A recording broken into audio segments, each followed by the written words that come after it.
Welcome, everybody, to Mudflood Was Armageddon, formerly Flat Earth Nation. Don't let them tell you anything else unless they're willing to debate you in a fair and honest way. I'm joined with by Noah Church. How are you, Nora? I'm doing Been good. painting all day, right? Yep, and Bible study. All right. Well, I woke up and was first thing I was talking to Tommy this morning, listening to the Static in the Attic.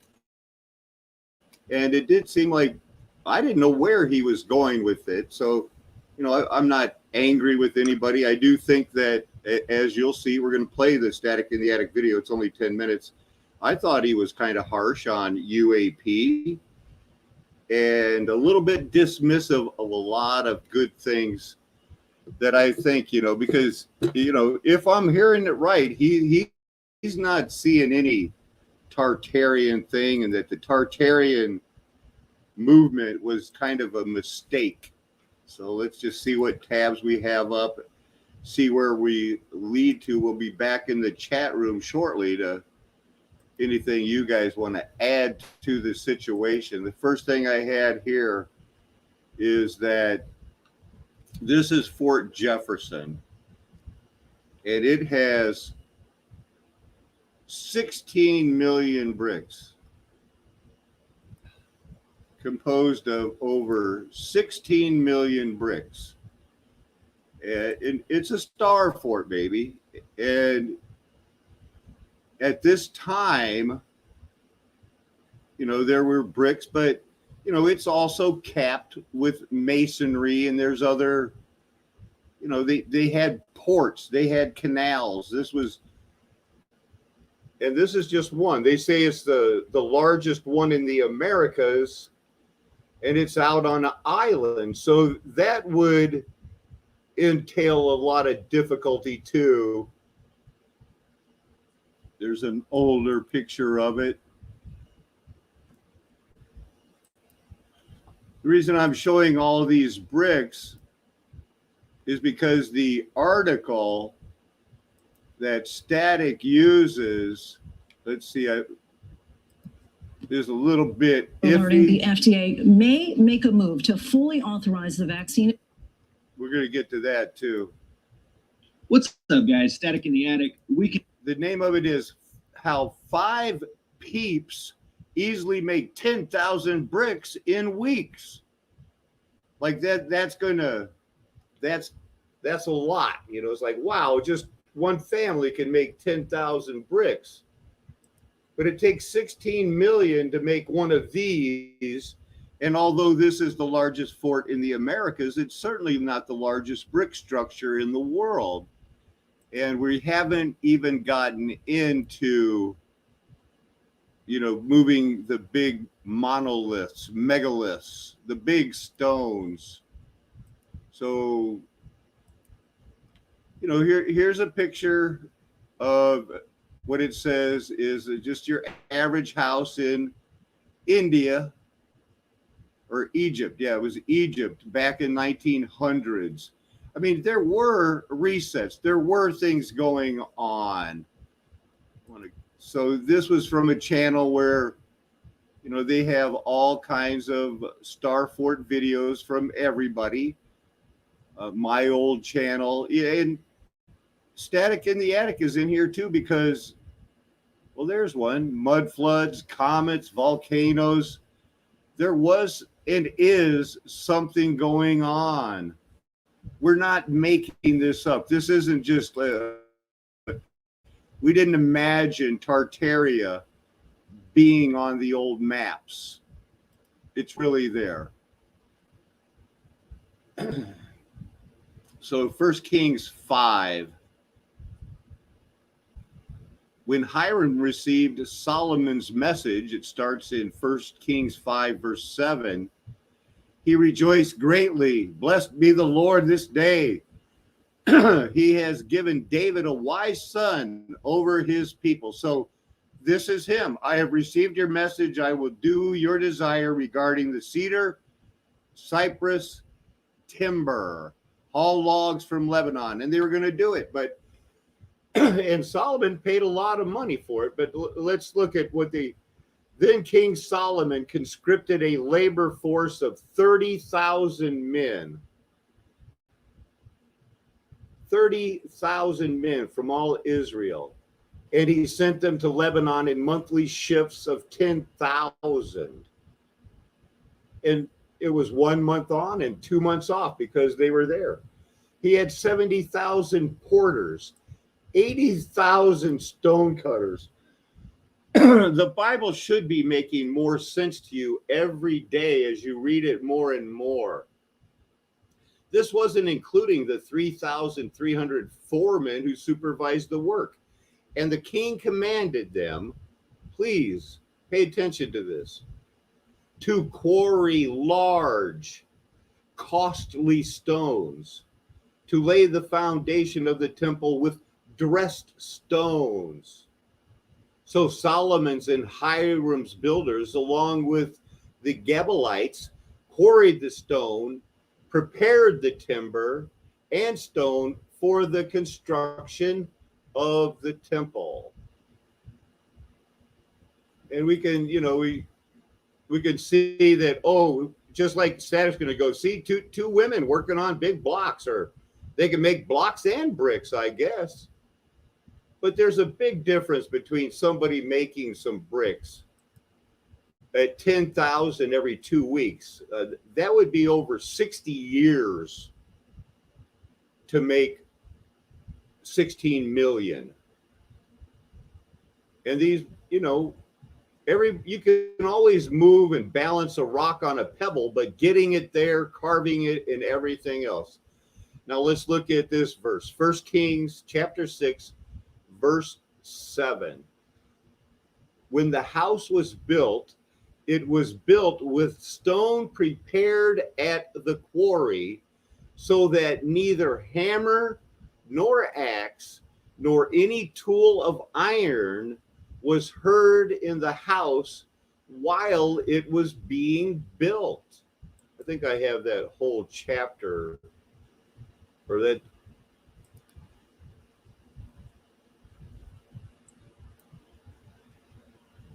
So that's 5:18.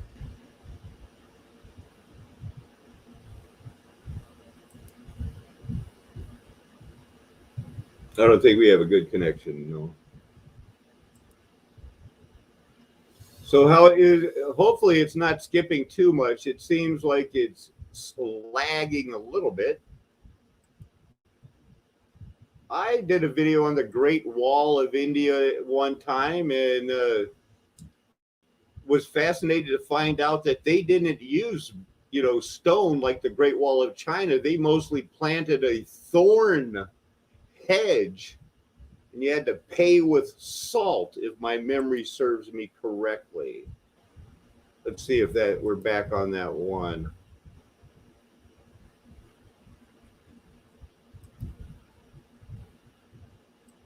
Well, we're going to go to chapter 6, to where they were great costly stones. I guess that's not too bad.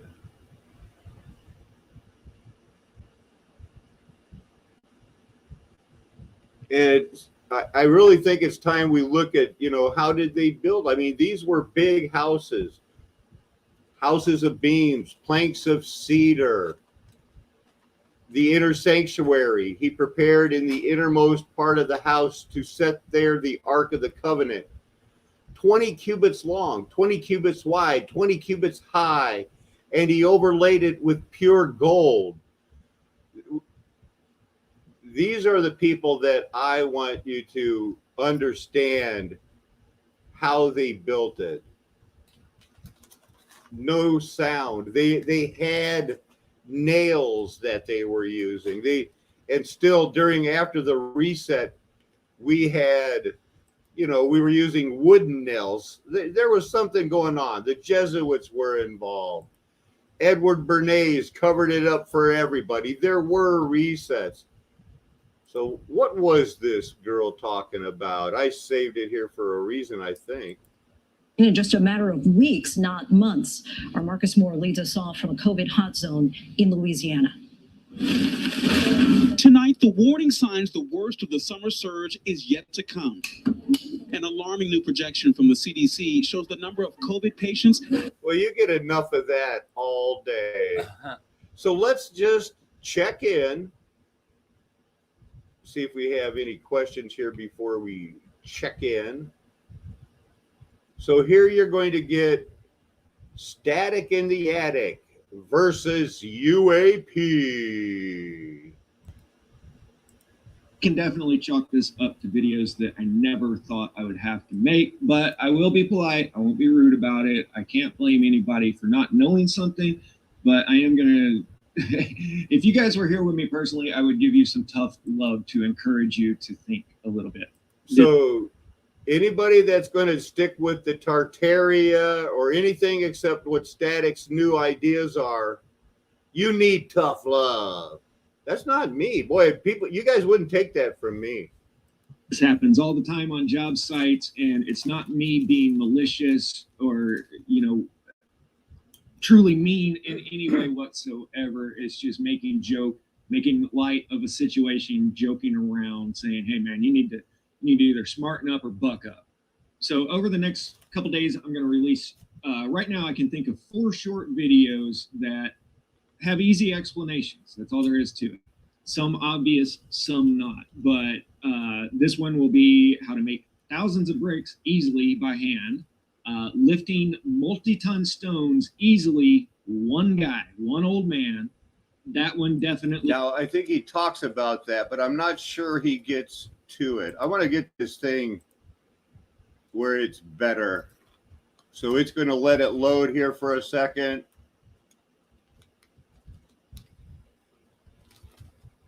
Okay, buck up. We're just teasing you because you need to smarten up, everybody. Isn't obvious, but it can be done easily. A simple, straightforward explanation of the orphan trains and an explanation for Vanilla Sky that I cannot believe is even a thing, but I will show you and prove to you why that happens. So in the video I put out yesterday, I said, I can't believe that people don't understand how bricks are made, where they come from, all of this. And I was showing a picture of this dirt road that is nothing but red clay, because red clay is everywhere, that I will show here in a minute. But this was literally the top comment from that video yesterday. There's 24 thumbs up to this one comment. So I'm going to do a video on it and explain it real quick. If you guys have been reading, let's skip halfway down. Explain to us where all the red bricks came from. Notice the picture of the red clay dirt road up above this. I bet if someone were to estimate the number of red bricks on our planet, it would certainly in the billions. Wouldn't surprise me if it were in the trillions. Yeah, me neither. It wouldn't surprise me in the least little bit. And it doesn't surprise me in the least little bit that people have made this many bricks. And then let's scroll down to the bottom and you can see 23 thumbs up on this question. For me, I'm still highly astounded and amazed if others believe that that's a fault in your character. Okay, first off, no, it's not a fault in your character. I don't blame anybody for not knowing something. But you're watching a video here on YouTube. You have the same internet connection that I do. You have the same ability as me to look this up for yourself and educate yourself.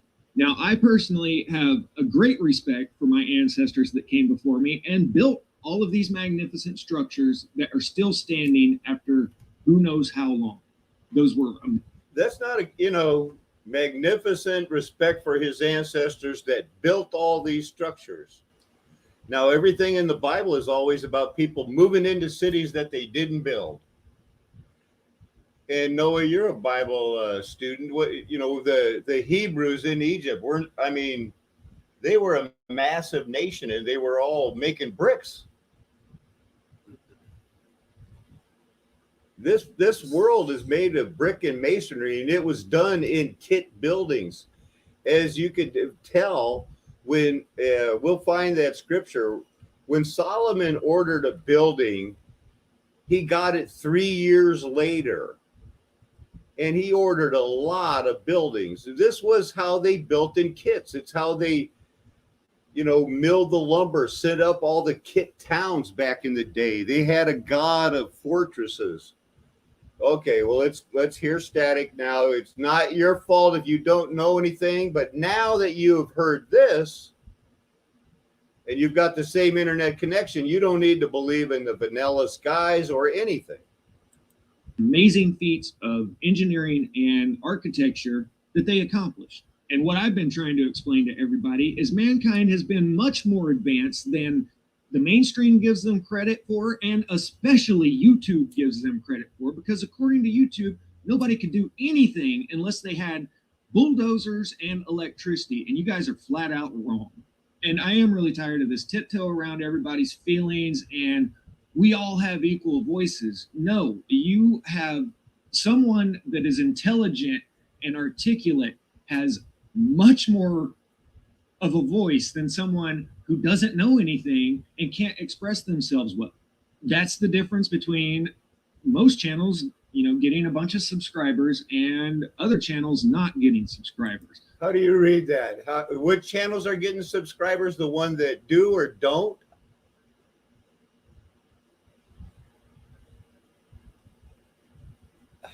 Who? I'm not sure what angle is being presented here. Let's just, yeah. We'll hear it a few more seconds. Hear that part again. I can't tell if you're against what he's saying or if you're for what he's saying. I just wonder who he's talking to. I mean, do the intelligent people get the subscribers or do the stupid people get the subscribers? One more time. Articulate has much more of a voice than someone who doesn't know anything and can't express themselves well. That's the difference between most channels, getting a bunch of subscribers and other channels not getting subscribers. But trust me, YouTube plays a big role on that. And I keep telling you guys, this whole Tataria narrative is heavily endorsed by YouTube and Google. They want you to believe this Tataria BS because it's helping them erase history. And I'm going to dedicate this video to UAP. Okay. Well, let's check it. It's Tataria BS. I don't know if you picked up anything on who. Let's see. Jesus deserves subs. As far as I can tell, Static has a point here. I don't know what he's ultimately being at, but I think he's responding to people in his comments. I agree with the whole why would we group everything into Tartaria? We're under the same impression. We're saying that the Bible has a lot more answers than just saying there was this. I would suggest that YouTube and Google want people to group it all into Tartaria because they're leading people back to Atlantis, like you said. I think so. I mean, what this has always been about. So I think he has a point there. I think people jump to conclusions. I think there's people searching for truth out there, and the Mudflood Tartaria movement is kind of the end of the road. It's like it's going to stump them, and that's when they need to look at Revelation 20, and then that's what's going to tie it all together for them. Jesus is going to tie it all together, but there's so few of us out there that are actually that know that. So we're trying to spread the word, because that's why I pray that Static comes and checks out the stuff that we're talking about and adds it to his research. He could be a really valuable brother in Christ. We already know that he knows that there's a God. I don't know if he knows who that God really is. He hasn't mentioned it on the shows, but I haven't watched this video, but I know he disappeared and came back. And I know that he used to say we're all one, Static out. And then he apologized actually and was admitting that there's a God. And he was actually getting into the lost tribes of Israel because he was talking about the natives having Hebrew writings and finding the 10 Commandments on a rock in native land. And I was really interested in that. I was excited to see where he was going with that. And then he kind of just disappeared, and now he's only dissing the people in his comments instead of just forging ahead towards the truth and presenting the truth instead of debunking all the people in his comments. I mean, I agree with him that people are jumping to conclusions. I think that the whole Tartaria thing, you know, it can't all be BS. There's too many maps that say this Tartary. No, you know, he's not saying that it's BS. He's saying that they're calling the whole world Grand Tartary, but it was just this one area, and now everyone's just grouping everything Tartaria, everything. The United States was Tartaria, and I understand what he's saying right there, because it's yes, this one country disappeared off of maps. Nobody was taught about this one area of land. That's true, and he's admitting that. But he's saying to say that the whole world was Tartary is to this crazy conclusion. He doesn't even, and I agree. I don't understand why people are grouping. That's just one piece of the puzzle. This territory called Grand Tartary that's now gone. That's just one piece of the puzzle. But they're labeling everything Tartary. Well, I just wish that everybody, you know, if I hadn't, you know, voiced my theories well enough, Tartary definitely was that, you know, North America, China thing, and that was in the Bible in 2 Timothy, where it says, all of Asia has departed me. That was the great falling away. The person that I think UAP, who's getting attacked here, and basically called, like he's thinking, you know, what's up with UAP? You had to see my videos. UAP is wrong. And UAP has, you know, he's endorsed the millennial reign being passed and has been looking into it. And, you know, I like to feel supposed to be picking on UAP, not Static. So let's go back and listen to, you know, we'll get some more. Let's see. There we go. Because this was literally the very last video that I watched from him a few months back. It was a 25-minute video of him not being able to figure out how to make bricks by hand back in the day. And this is kind of driving me crazy. Bro, UAP, you're supposed to be on here explaining things for people, helping to clarify the truth. I mean, you're considered one of the truther channels out here, but you're doing this and just confusing everybody, because you know that if you keep along with this Tartaria narrative, which is don't look into anything and just ask questions, because now we question everything. We don't answer anything.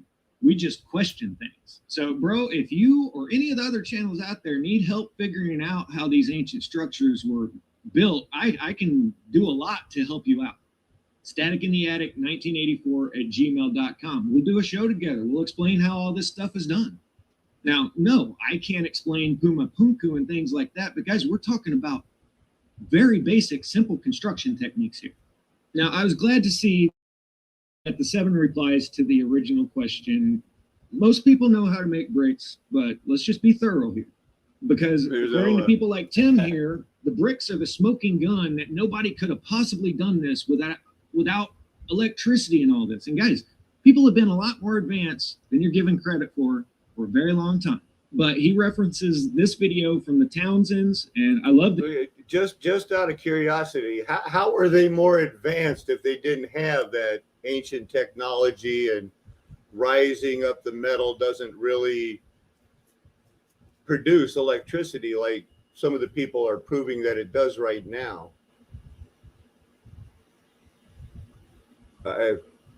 I know that if I put out a video with that attitude, I would be, who do I think I am?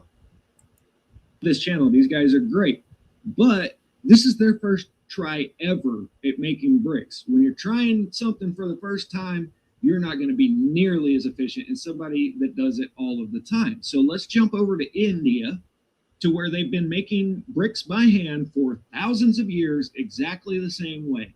Now, when I look at that stack right there, I look at that and I see that's probably about 1 day's work for those 2 people.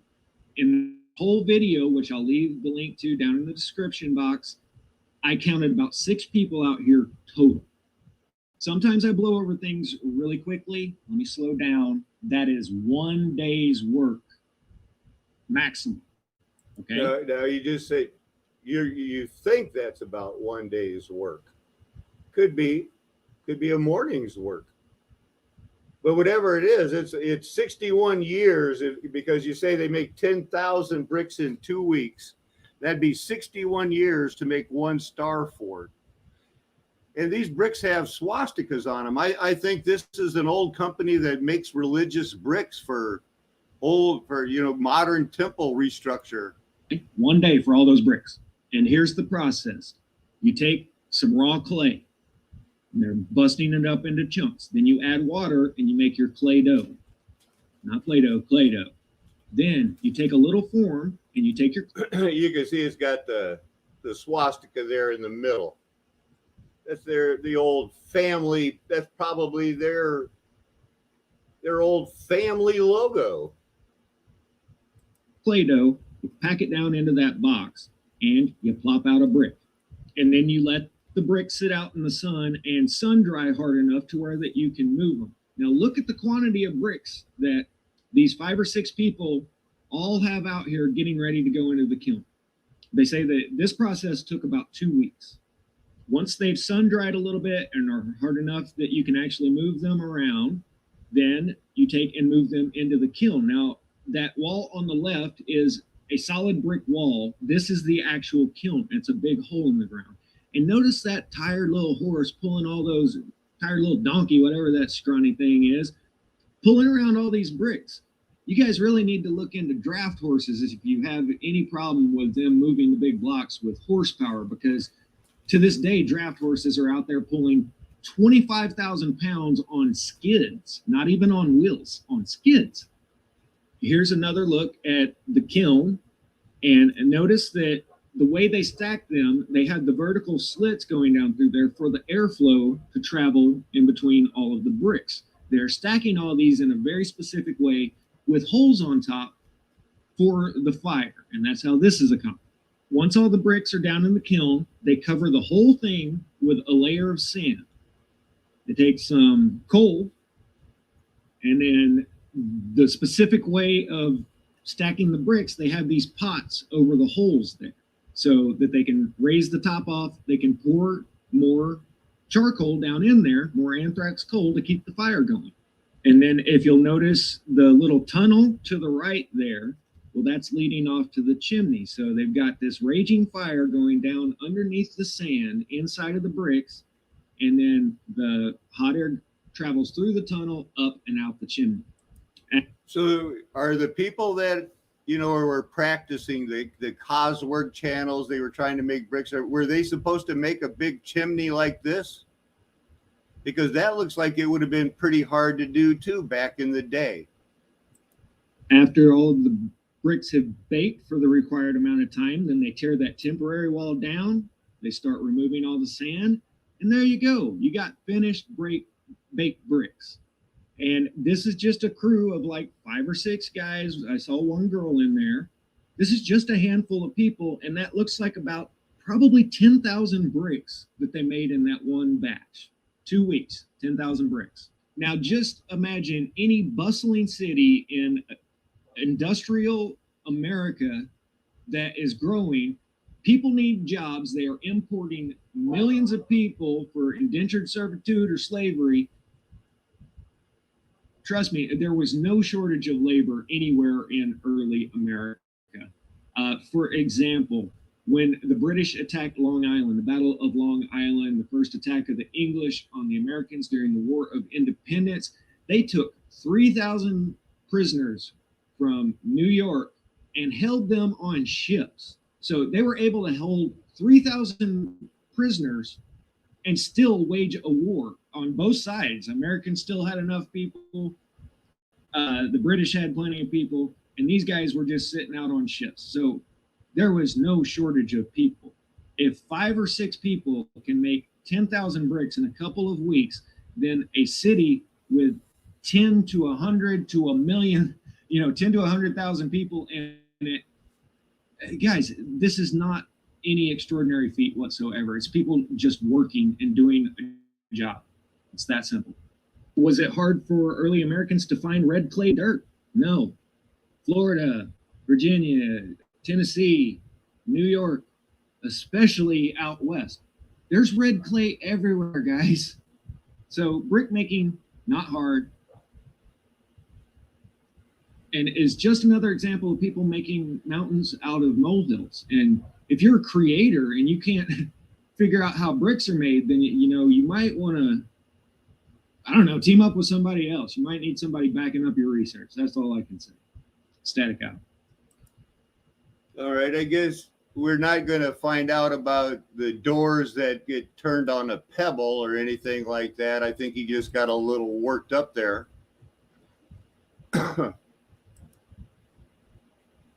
What was his point? I mean, Eric and a sloth use Where eToro to is he trade gonna go? Bitcoin, Ethereum, and I mean, okay, we don't know anything about how they made bricks. I know that there are a lot of megaliths that weigh more than 25,000 pounds, 10 tons, a little over that. They're moving megaliths too. I mean, where is he going? I don't understand the controversy at all. I don't understand why are we against what he's saying here? Because I don't think it disproves anything that we're saying. It doesn't prove that those buildings were not built. We don't know when those buildings were built still. We don't know if people moved into those buildings and claimed them to be their own. To me, the brick issue has never been an issue for me at all. I've never. I guess what people are saying is that everyone's claiming that those people in the past couldn't have built those buildings, but isn't that what we're saying, that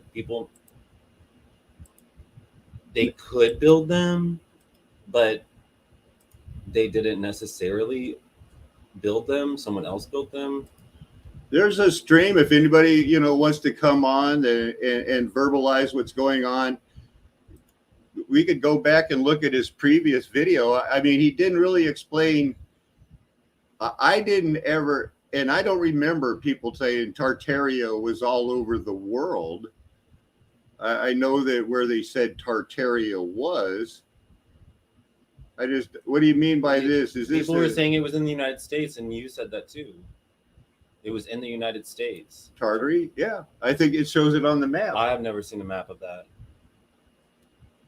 Let's see. But it is interesting. I did go to a map show at the library in New Orleans at Tulane, and they put out a bunch of their old map collections.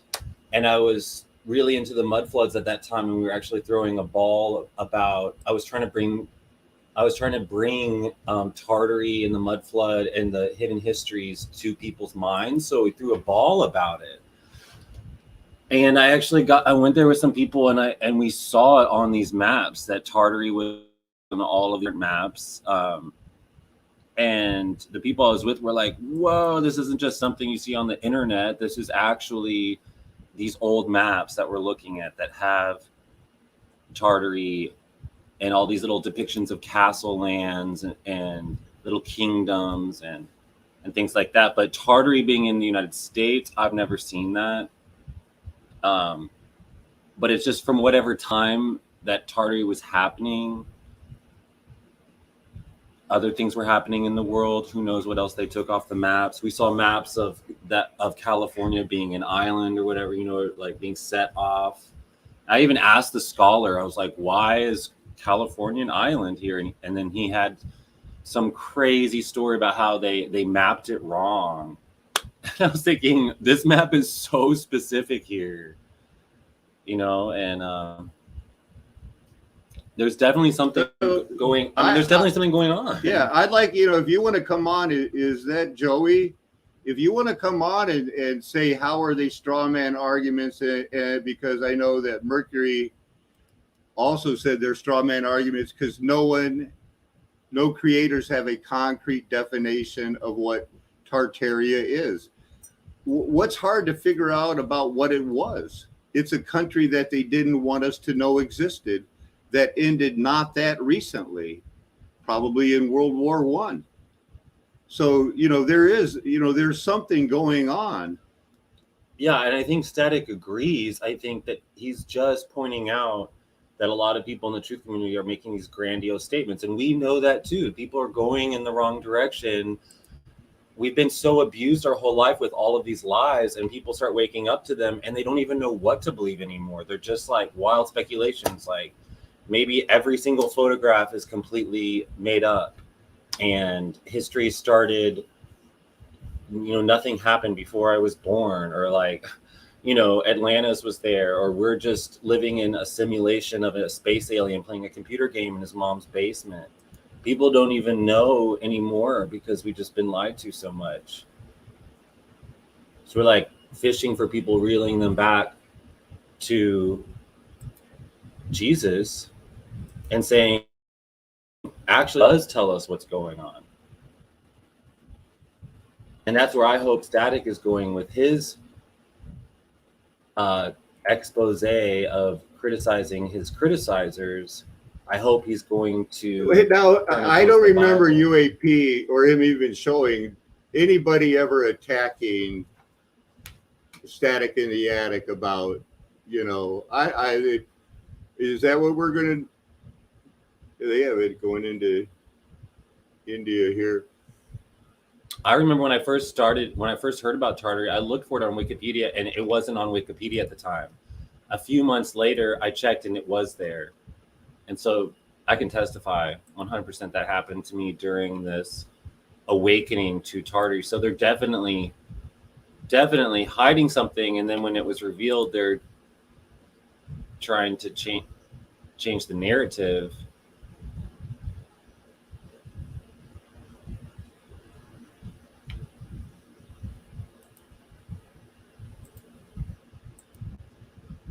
Let's see what this map here. Because I have seen it, and I know that it's been this tierra incognita. And what is that about? And a lot of different other things that I know it's Egypt, but I know that there were people in here that crossed over before the Pangea and the things like that. So maybe I saw one of the comments that it wasn't about bricks, and the brick walls in those Star Forts, they're not like your brick house now where they build a frame house and then just put a row of bricks on it. These brick walls were 3 feet thick. And then they also had, we have to, at the same time, out of all those workers, there were people doing the Erie Canal, and not just the Erie Canal, but canals all over, which it takes people doing, not limestone where, you can cut it with a wood saw, but marble, granite, things that don't cut easily. And it was polished on 5 sides, left rough on one side because that helps the water. And those are all over the world. I believe we inherited those. I believe it was part of, the original, God's creation, that there wasn't a mist that went up. I have, in my own, that satisfies me, a whole theory of Tartaria and how it relates to the Bible. It's just not that easy to verbalize and hear and accept if you're not leaning towards the Bible anyway, because there's all the other stuff out there that, is just being revealed now. And there's a lot of good arguments out there. It's like, it could be giant trees. It could be a leg muscle. Those are things that, time is going to have to tell, and everybody's going to have to make up their own mind. But I'm sure not seeing anything that's going to push me off any of the theories that I've presented. But, I do have some I just don't think that Static is going against anything specific that you're presenting. I don't see how it really contradicts. He's just getting a little bit, he's trying to reel in some of these other people that are going way off, like those people in the comments. I mean, people can make bricks. That makes sense to me. Why not? How does that go against anything that you have presented? The answer that he gave to me on how you could make, how they made bricks and coming up with something that would take that group, which it wasn't just like, oh, you could have a whole city doing it. They were out in the country and that was pretty spread out. And they were doing something that would take 61 years to make enough bricks for one fort. And I just don't see, I mean, everybody can say, oh, what they could do. And, in general, George Patton thought he could just rush right in, but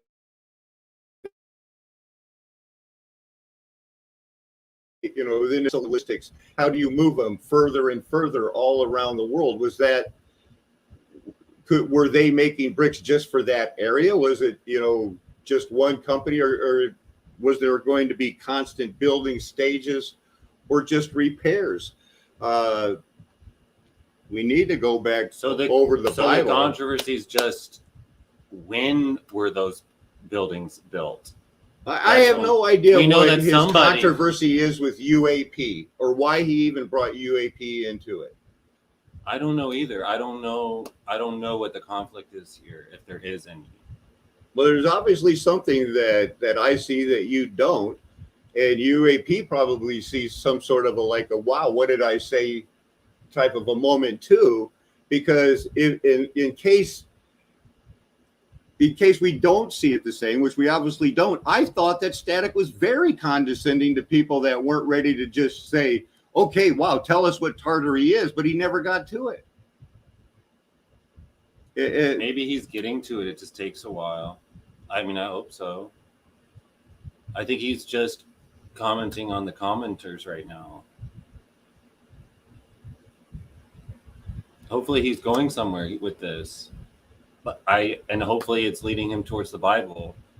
I don't see how anything he's saying right now contradicts anything that we're saying, or we should be threatened by anything that he's saying at all. I just don't see it.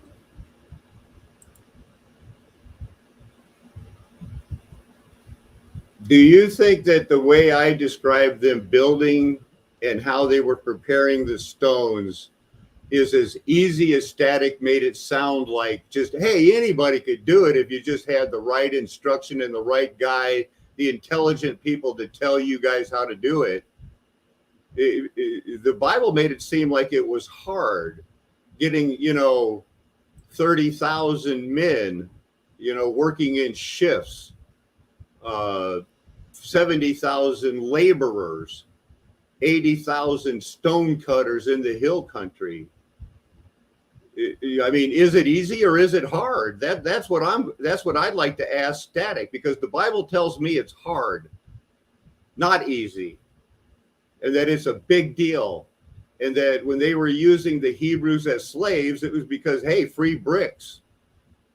Because this was, at one point, not recently, not our ancestors, somebody built those things. Well, Static isn't saying that they didn't lie to us about, he's not even saying that they didn't change the timelines. And he's trying to figure out when exactly. And he's just trying to cut the BS down to a minimum so he can actually figure it out.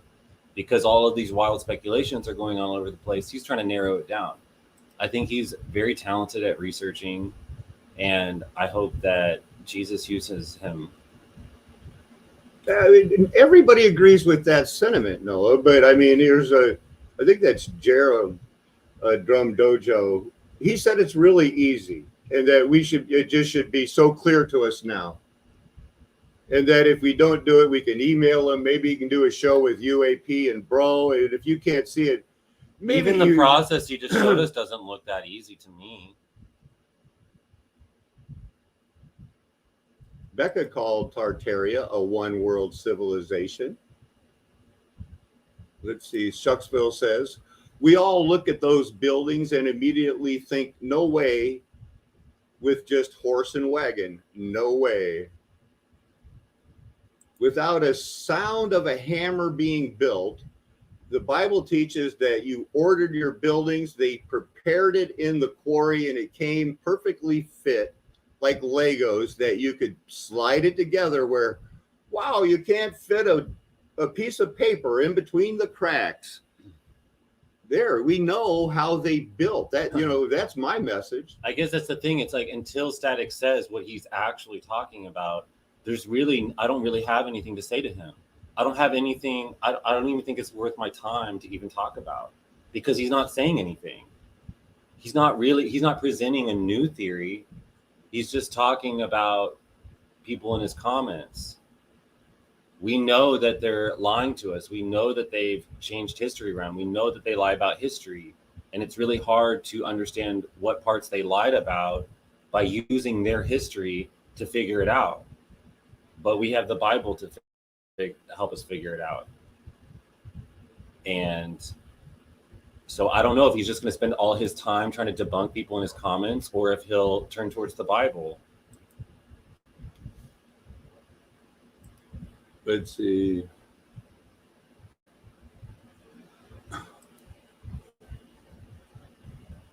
The Niagara Escarpment. There's a lot of things out there that people could study. The Niagara Escarpment is one of them, and how they, at that time period in the 1817 to 1825, when they didn't even have dynamite, how they could have made that. That'd be a good thing to study too, and say, oh yeah, not only could they do that, but when you see going back to the Erie Canal, how did it go to the map?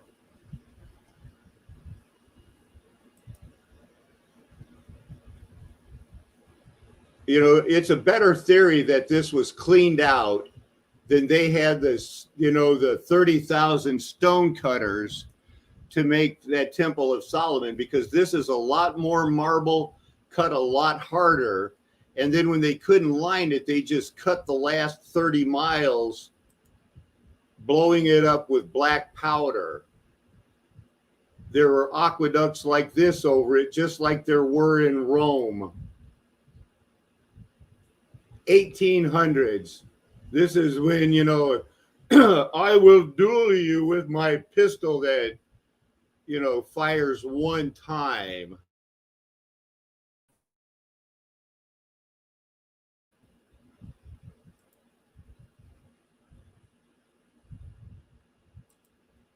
Yeah, I agree that the story we're told about the Erie Canal is not true. But someone made it. I want to know who did, in a way. But what I really think is that it all goes back to Israel. That I think that when these judgments came upon them during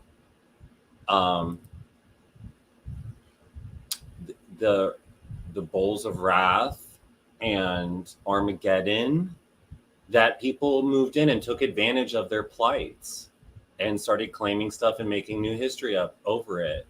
And that's another reason why we don't know who Israel is because these people moved in and started covering up their histories and taking advantage of it and trampling them underfoot and killing them by the sword and making them slaves and making them hide and making them afraid and making them move out of the places that they had once lived in.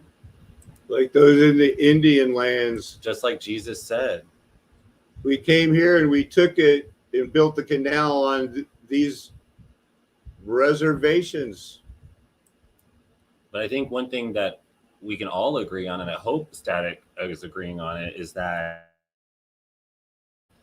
people were really advanced back then. There's been different, we could call them resets, or we could call them different ages. We could call them different time periods of the true history where there was that people were extremely advanced, that people have always been advanced since the very beginning. Evolution is a lie. That's a veil you got to rip right off your eyes and mind. That evolution is a lie. People we're not the cusp of evolution here. That people built up empires have fallen, nations have fallen, cities have fallen. People move in and take over and claim it as their own, and they hide the history, erase the history, forget the history. Who even knows? The people, the winners of the war rewrite the history. We know that. I think Static knows that. 1825. All over the world, the modern era is being born. It's the Industrial Revolution. America is racing to catch up. In upstate New York, a man-made river is cutting through the wilderness. The Erie Canal is the biggest construction. Let's make sure that I use that old trick. Oh, that's all we're going to get is 360 on this old video. Project in the Western world in the last 4,000 years. Over 300 miles long, dug entirely by hand, and America lacks a single qualified engineer. You know, that just, you know, what are they trying to tell us? They're going to dig it by hand, and we don't even have an engineer. We're going to put those 40 locks in it, build aqueducts with siphon aqueducts where it goes underground in some portions. Nah, yeah, we did that. Come on, people. The United States of America isn't about to let nature stand in its way. I think of the spirit of America being imagination combined with tenacity.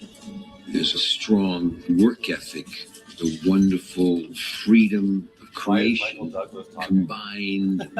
Because we love America and the Erie Canal. And his father's famous, and he's been in movies too. Man, he's been in some good movies. He has Fatal Attraction. Well, that movie is crazy. Glenn Close.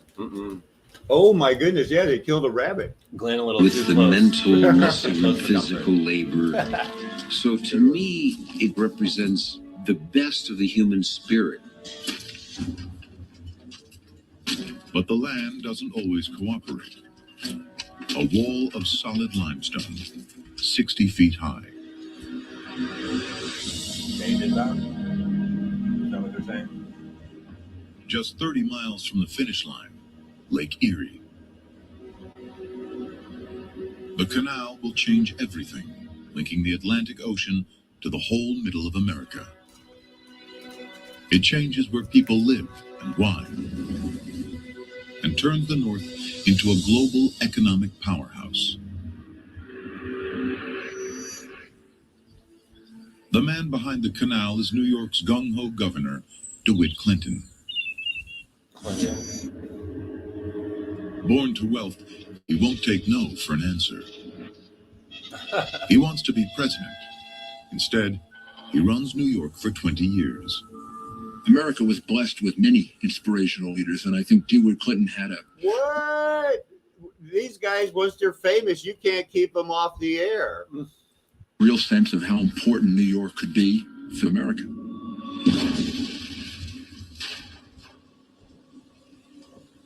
Clinton's vision to make New York rich. There he is. Was it now? Politically, the canal is a huge gamble. It's savaged in the press as dangerous and too expensive. They call it Clinton's big. And everybody in the chat room and lurkers, be aware, they're going to be insulting the Irish. You did like yesterday. It is a work more stupendous, more magnificent, and more beneficial than has hitherto been achieved by the human race. Entrepreneurship is about doing things where you don't know what it's going to look like. You don't know what it's going to be made of. You just have this instinct that you can do it and it'll work. Those guys had visions and did it. 50,000 men, 11 million cubic yards of rock, enough to fill the Rose Bowl 26,000 times. 50,000 men. So it's a lot more than, that's a lot of men just to dig that. I mean, how many people did it take to feed them? Crews are filled with Irish immigrants. David Gilroy makes 5 times what he can earn back home. But it's hazardous work. They're literally moving mountains. There's only one way through. Gunpowder. A highly combustible mix of nitrate, charcoal, and sulfur. The wrong proportions can be lethal.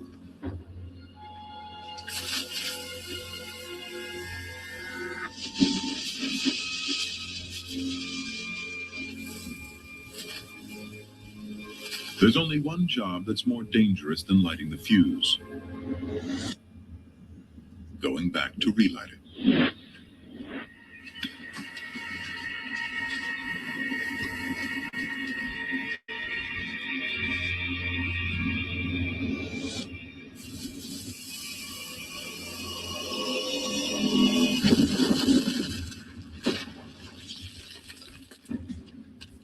To cope, workers drink.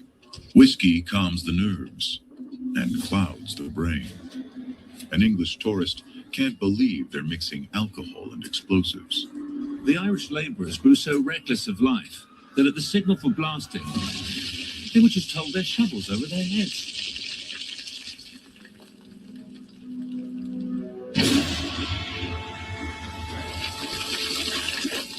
I think when you're brought up in America, you're brought up. P. Diddy's even in this video, man. Michael Douglas, Why? Michael Bloomberg. That Lord, dude. Why would they have? They don't know anything about what they're On talking about. the history of hard work.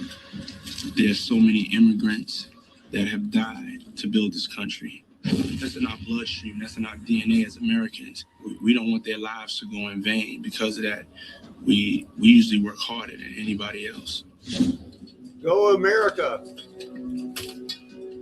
8 years of digging, nearly 1,000 lives lost, $7 million, more than 100 million today. The Erie Canal opens in 1825, a miracle of engineering, connecting East and Midwest.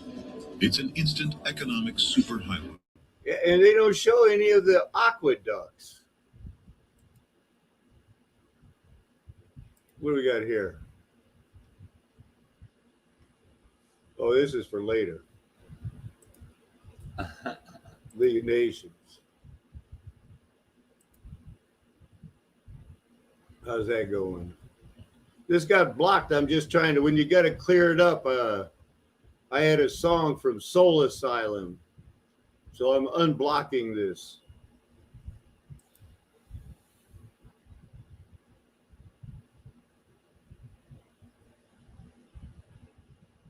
That's fun, huh?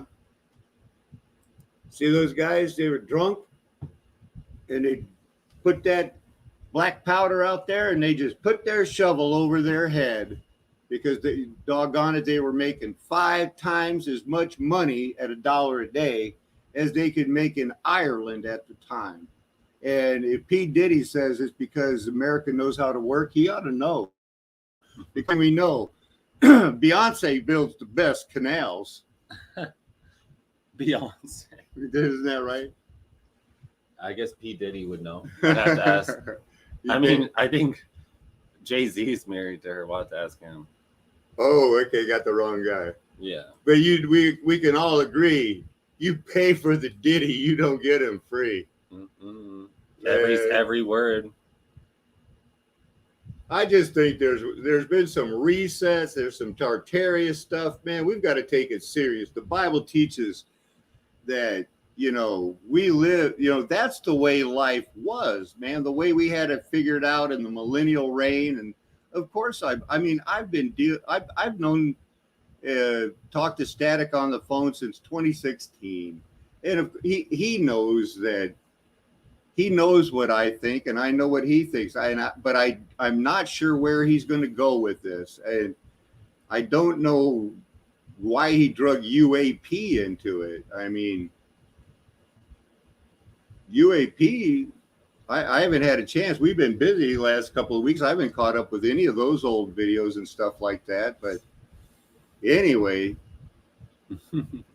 you see that other link I had pulled up, man? What is it? It's crazy time. This is one of these things here. Okay, that's the title of the show. That's the Static in the Attic versus UAP. Now, Fitty didn't do it. Fitty did it. Fitty built a whole canal by himself. Let's see. So the Lord had me stumble on this. International Committee on Intellectual Cooperation. Established in 1922. I've heard of some of these. I've heard of Albert Einstein. I'd heard of Mercury. You know, Mercury? Marie Curie. She was a part of this International Committee on Intellectual Cooperation. And it ran from this reset period when I think the United States was teaming up with the Nazis. Don't throw those orphan trains out with the bathwater. Don't throw eugenics and Nazi breeding out with the bathwater. We got Jagadish Chandra Bose, man. Early writer of science fiction and a botanist. Microwave optics. Man, wow. This committee was the predecessor to UNESCO. They're the ones that tell us you can't go on this site. It's too important. And all of the International Committee on Intellectual Cooperation and all of its properties were transferred to UNESCO in 1946. Yeah, the League of Nations didn't make it. It was proposed by the United States and Woodrow Wilson, but the United States Senate never passed it, so they never joined. But we did join the United Nations, so we're in on that. The Institute was closed during the rewriting of history. It reopened briefly, 1945 to 1946. When it closed for good, UNESCO inherited its archives and some parts of its mission. There it is. Nice building. No, we don't know what's going on in our own history. Look at all these different things in the League of Nations. German referendum, there's a dispute there. I saw a couple of disputes. Here's a Tarlis incident. That sounds like a dispute. There was a winter war, women's union for the League of Nations, suffrage. Thought I saw more disputes. What's this? Look at that. There's the celestial sphere of Woodrow Wilson Memorial.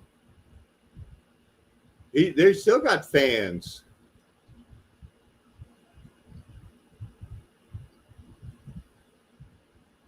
What else we got here? That was that. That video is getting worked on.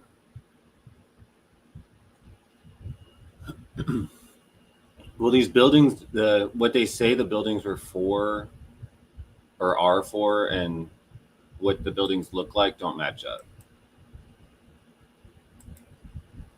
I mean, if we're still talking about static in the air. There's a lot of things out there. Let me guess, Tartaria. No, Atlantis, man. It's the Anunnaki. They stop the stream for a couple of minutes when they violate rights. Yeah. Hopefully I didn't get that.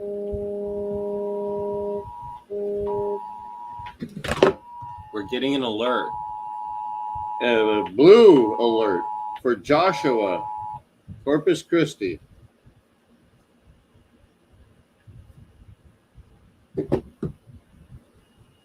They'll be looking for Ben Richards pretty soon because they're trying to get him on that game where you're the running man. They'll track them. They'll know right where they are. Did I get taken off the air? It's Diddy. You didn't pay me to show my face.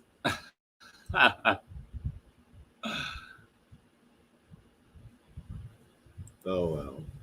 Well, we know that Satan was released from the pit, so we know that he went out to deceive the nation, so he's deceiving us. We know that. We know that. We know that Satan is loosed. And we know from matching up with the words of Jesus and the apostles that time that Jesus came back in that generation. And we know it. We know everything that Jesus says is true. It's written on our hearts. We've had the revelation. We've been given faith by God.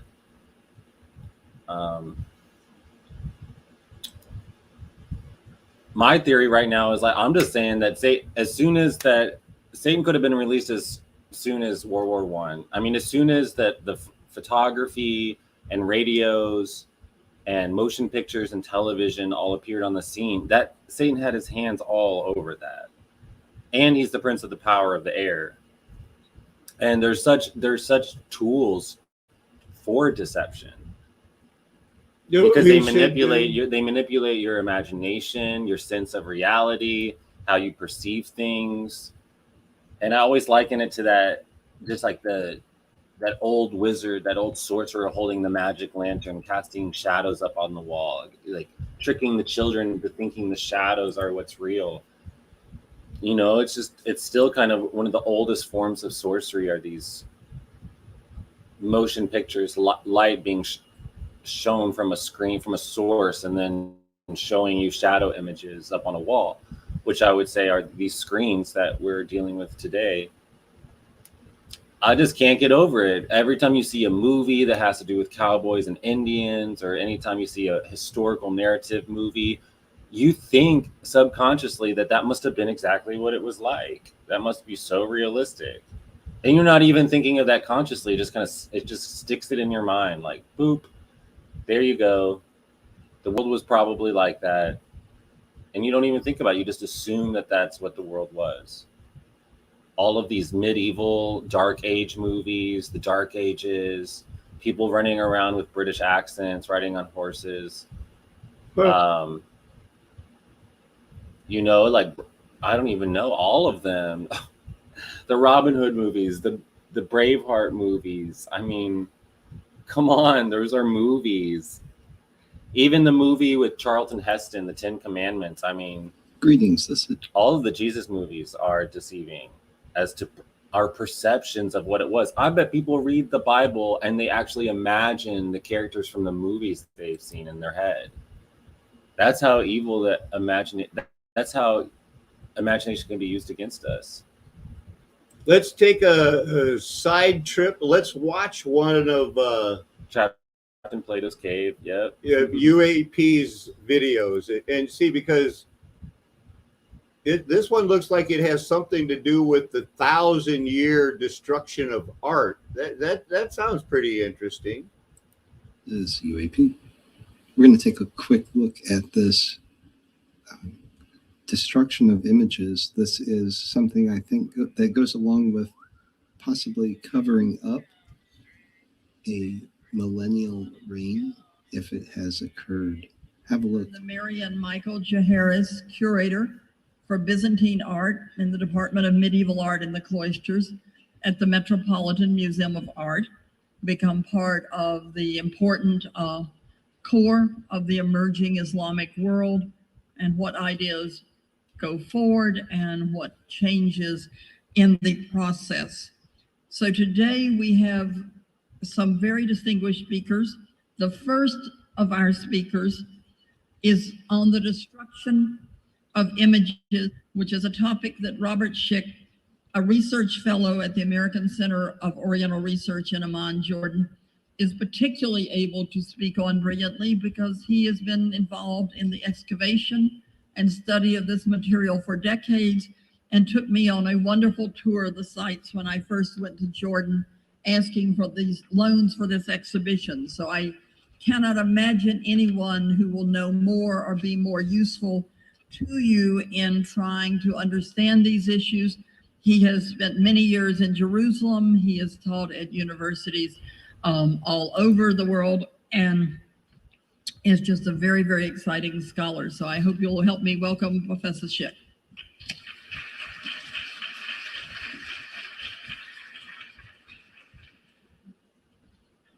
Yes, well, thank you for the introduction.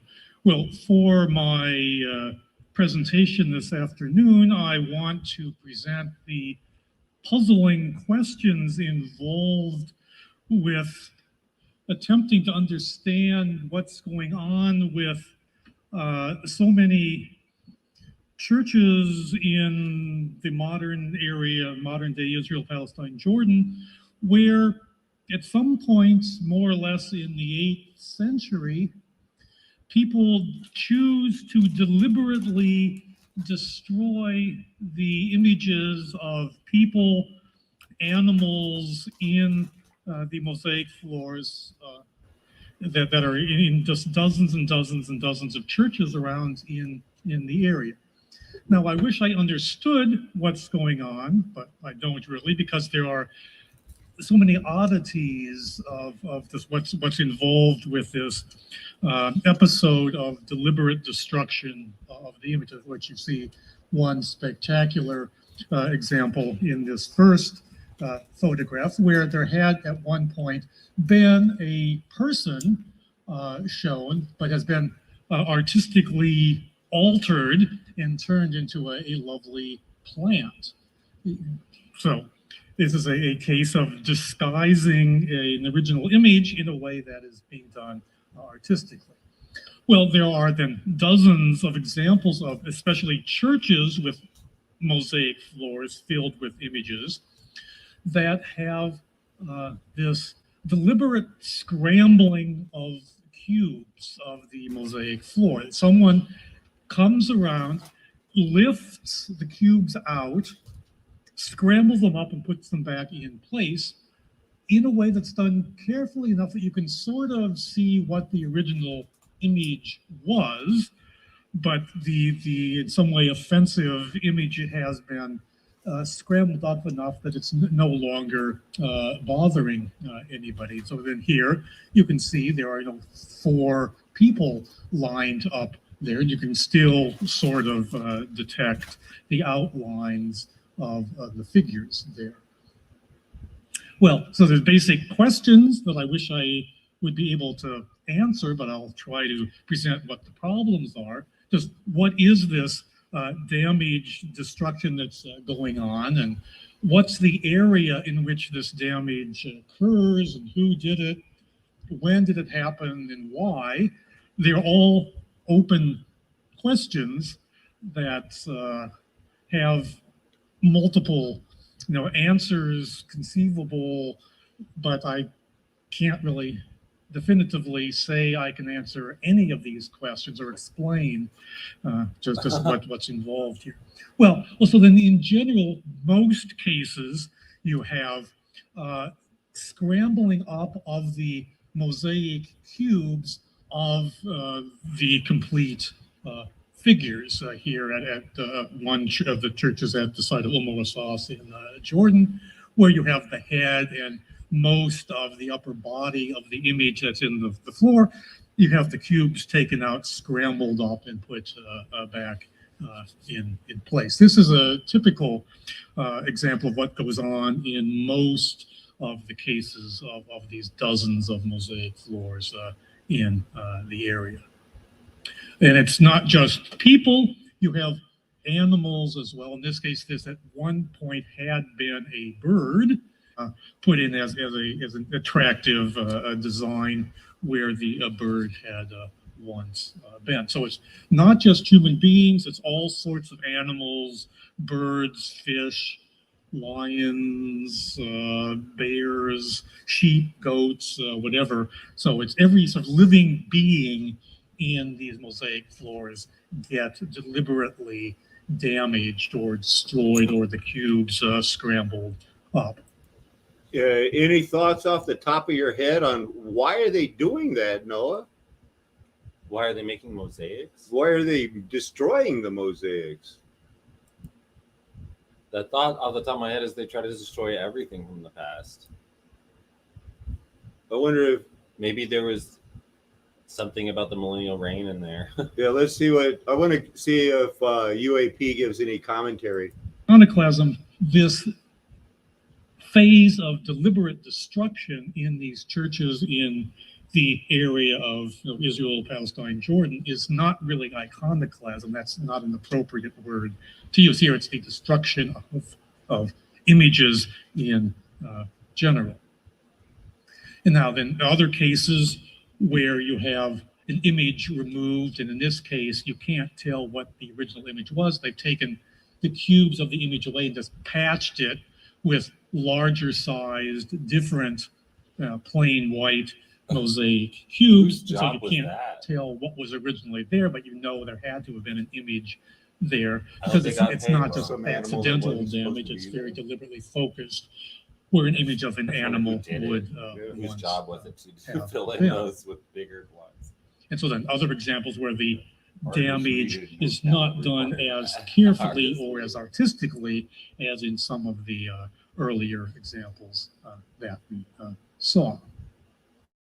This is one of the more elaborate cases of the deliberate damage. This is the most humorous example of the deliberate elimination of an image that's being done very carefully in an artistically appealing way to have the mosaic look attractive when the operation is finished. And I hope you can see that originally there was a bull here. You can see the hind legs, the tail, the front legs, and a little bit of the hump of the back of the bull that originally would have been depicted here. And this inscription is a quote from the Bible, and the lion and the bull will lie down and eat fodder together. Just amazing that he says that, because that is not in the Bible. It now reads, and the wolf will dwell with the lamb, and the leopard will lie down with the young goat, and the calf and the young lion and the fatling together, and a little boy will lead them.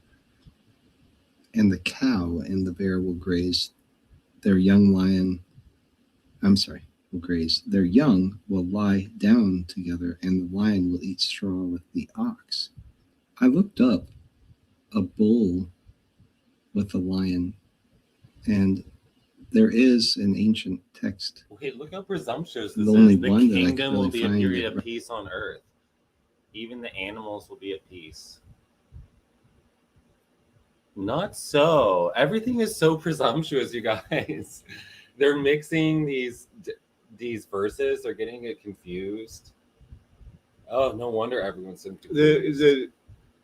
The dead who were followers of Jesus Christ will be resurrected at that time and enter into the 1,000-year kingdom that is promised in Acts 6 and 7. Now, Acts 6 and 7 that's where they were all gathered together in one accord. But I don't know if it says anything specific about, because they only mentioned the 1,000-year reign in the book of Revelation. Well, let's look that up now before we go on. Well, yeah, just everything about that. They're mixing Isaiah with Acts and assuming they're talking about the same time, and assuming that the 1,000-year reign is a time of peace, when Jesus himself said he does not come to bring peace. He did not come to this world to bring peace. Acts 6 and 7.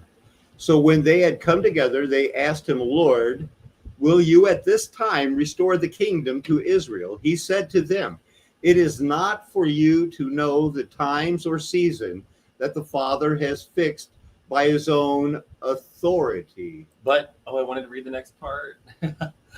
I got excited. But you will receive power when the Holy Spirit has come upon you. And you'll be my witnesses in Jerusalem and in all Judea and Samaria and to the end of the earth. This is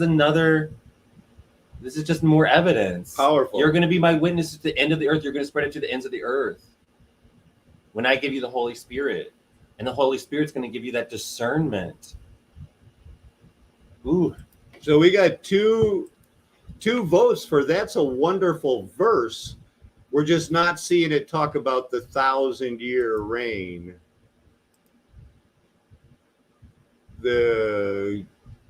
At that time, the followers of Jesus Christ will be resurrected and enter into a 1,000-year kingdom that is promised in Acts 1, 6 and 7. Referenced a bull with a lion, and that was from an Aesop fable. And it's really odd because in this Aesop fable, the lion is saying to the bull that it has a lamb ready to eat, and the bull is going to go dine on the lamb with the lion, but then the lion thinks it's going to eat the bull, and the bull walks away. I just thought it was so strange, because since when would a bull eat mutton? But it says it in the text. There's a reference, a concordance that went with it, with commentary I read, and it said in these times, in these ancient times, it was believed and it was written in literature that bulls would eat lamb or mutton, that they would do that. Like, that's news to me. I'm having An trouble image even of peaceful listening to paradise when You remember when he wasn't boring? Not really. And I don't mean that to be mean. It's always been hard for me to follow along with his stuff. Because he's really slow at presenting it. But I don't know. Not to say that I'm any better, but it's just been hard for me to follow along. Yeah, he wasn't getting right with it, man. I wonder if I have that link in there. Does anybody want to hop on? Does anybody have anything to add? Looks like the drum dojo was lifting those bags. He was dropping down, turning around, and picking another bale of cotton. Because you got to work. You got to work for the man if you're going to make it in this world nowadays. You got to work for the man. We should look up that one. Somebody, because, I don't know if, a lot of people might still be entertaining some of that Mandela effect. I don't know if that's where UAP was going, but maybe.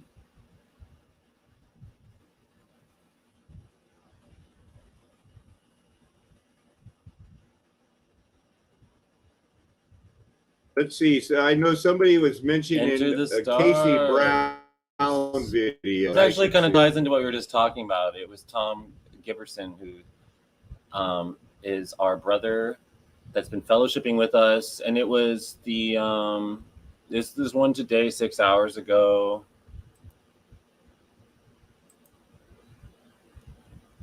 I'm pretty sure that's the one. So let's look and see what Casey Brown is talking about. I don't always agree with Casey either, or should I say he doesn't always agree with me. Because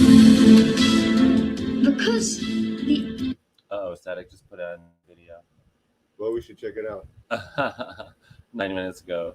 This post-flood, just to give you a snapshot of what all this is about. This is after the flood, okay? Noah's got off the ark. Abraham's born. Nimrod's hanging out.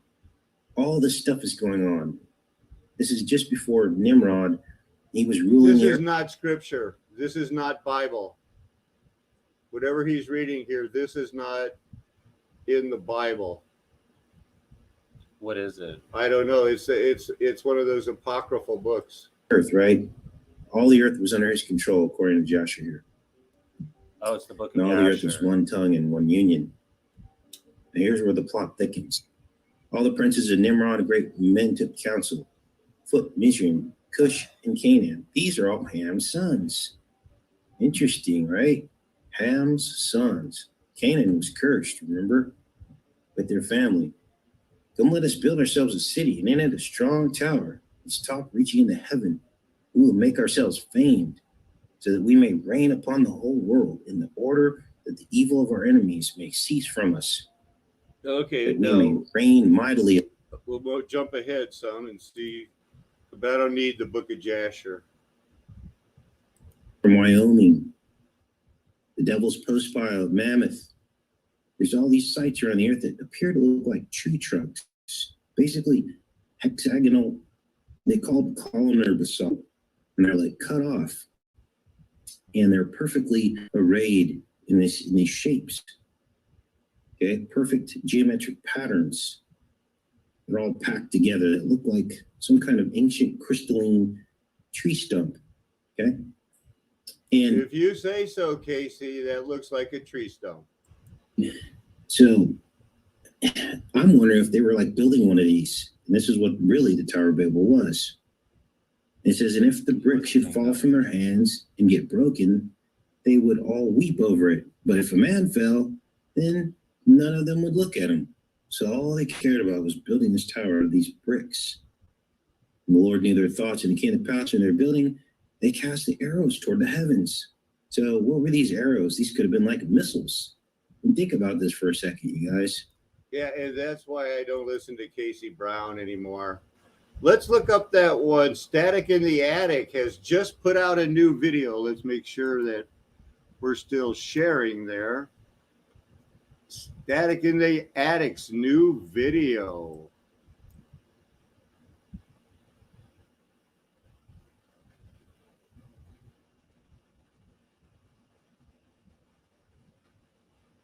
I think this is exciting. Come on, Static. Well, you know, Enter the Stars is a brother in Christ. Amen. Static in the Attic is not claiming to be a brother in Christ. So there's only so much time I really feel like putting towards him and listening to him. I'd much rather listen to a brother in Christ. But I'll watch this video. Yep, let's watch. Let's I mean, just it's see like what he's he gonna says. either come around or he's not gonna come around. New summer wraps. Get them before they're gone. They'll never be gone. Don't worry. You're not going to run out of summer wraps.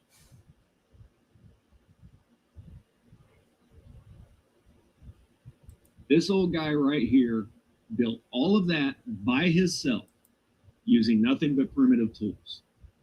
I also want to point out the fact that you've got the mainstream narrative of ancient aliens to explain everything, and then you got the YouTube narrative that is slowly growing into mainstream of Tatarians built everything. So do you guys see the similarities there of taking away from our ancestors all of the great things that they have accomplished and saying it couldn't be done by them?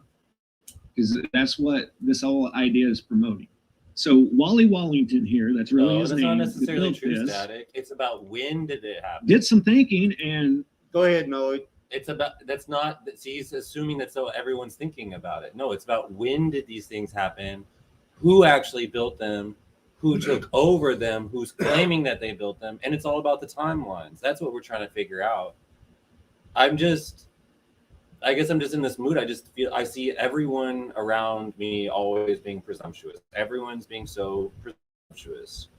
And I've been guilty of that in the past too, but I don't know. I'm just praising God right now to giving us eyes to see. So we tear down those vain imaginings and we stop assuming so much about even what other people are thinking. That's all I had to say. Yeah, that's good though.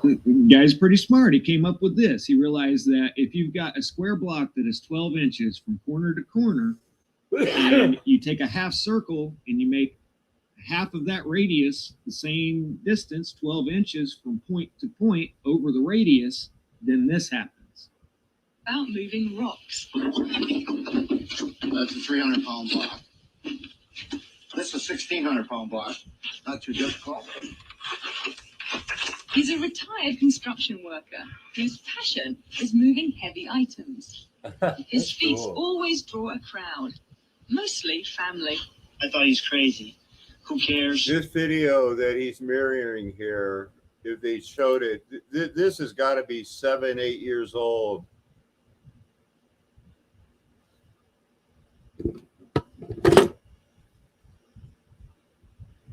Oh, there you go. Yeah, see, there's Static's own comment. Let's go down to see what Static is thinking since we care so much.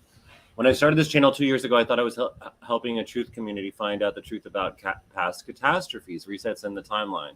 but everyone just focused on buildings and leave out the facts. So it's like, look, he's saying he agrees there's past catastrophes. Of course he does. A lot of his videos are about these past catastrophes, resets and timelines. He's on our side in that sense.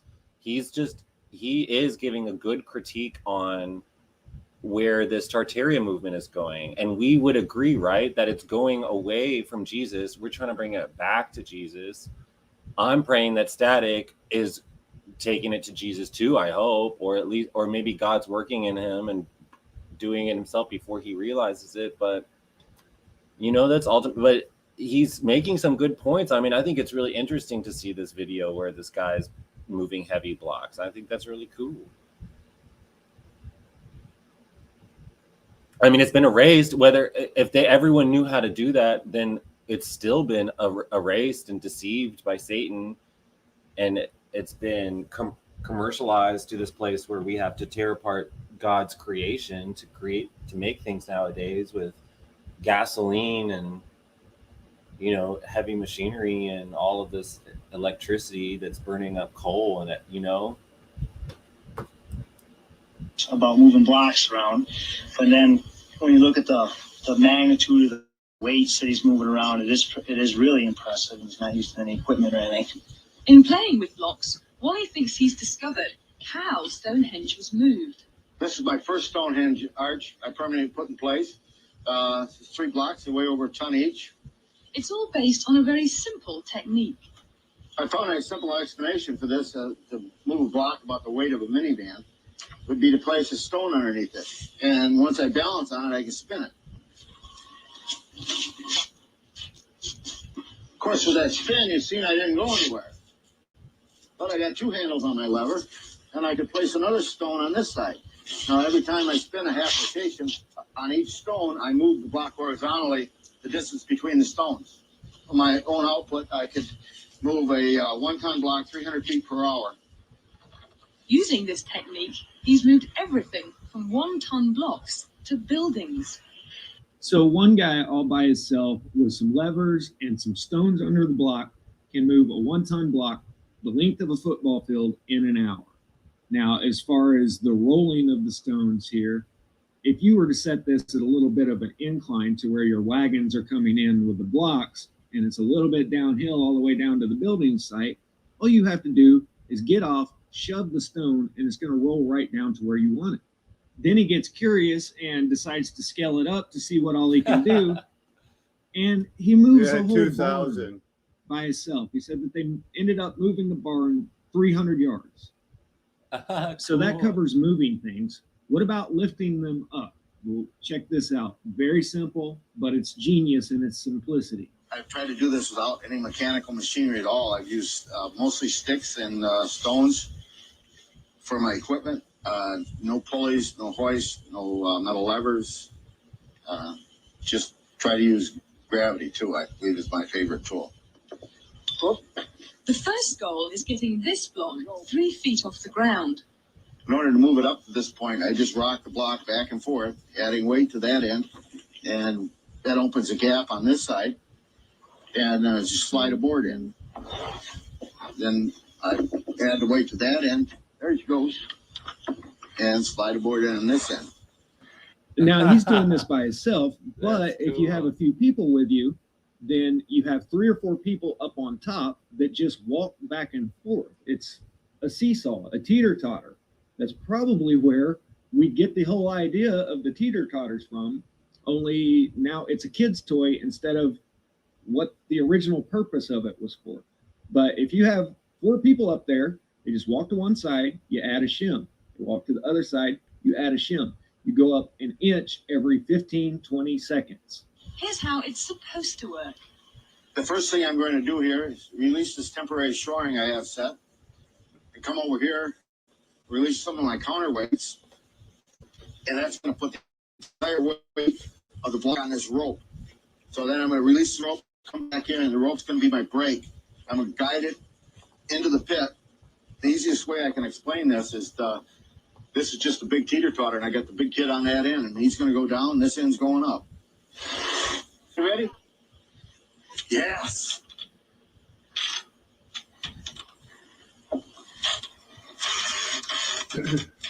All right. Now just start spraying the sand. The sand will wash out and the block will start coming down. Once the sand is washed from the pit, Doggone it, we weren't showing the video. the block's own weight We were slowly just stands sitting it up. there. Maybe Okay, you can like finally, fast between the forward lines, it and guys. show it. Okay, so granted, they probably didn't have water hoses back in the day to wash the sand out with, but if you And granted, they probably had foundations that go down like 100 feet for the Washington obelisk. You know, we're not saying people can't do great things when they put their mind to it. And these are, you know, fantastic singular works, but it's not a star fort. It's not a star fort city and the suburb and the pasture lands thereof. The Bible teaches us how to do it. Let me see if I can speed this up and let you see it real quick. You'll get the idea of how this guy moves these things. So anything you want to add, Noah? We won't need the volume on this. Joel might be, he's in there. That's how he rolls the stones. But I don't know if he carved those stones. That's going to take thousands of laborers too. He put pebbles underneath this and he's pivoting it on tiny pebbles. Each one of those weighs 1,000 pounds.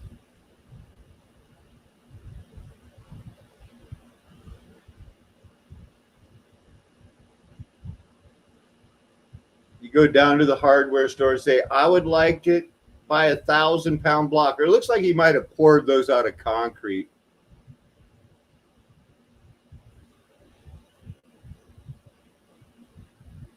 How did he get them over there? Like that.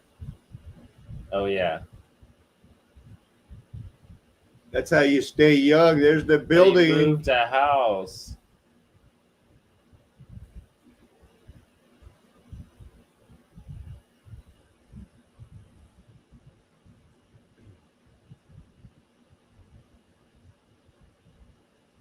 Keep in mind, any project would have had thousands of laborers available. They're always either slaves or somebody to do your work.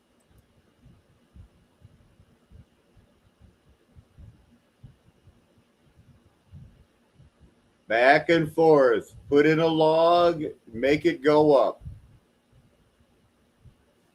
And you have 1,000 people doing this. You get 1,000 pillars a day.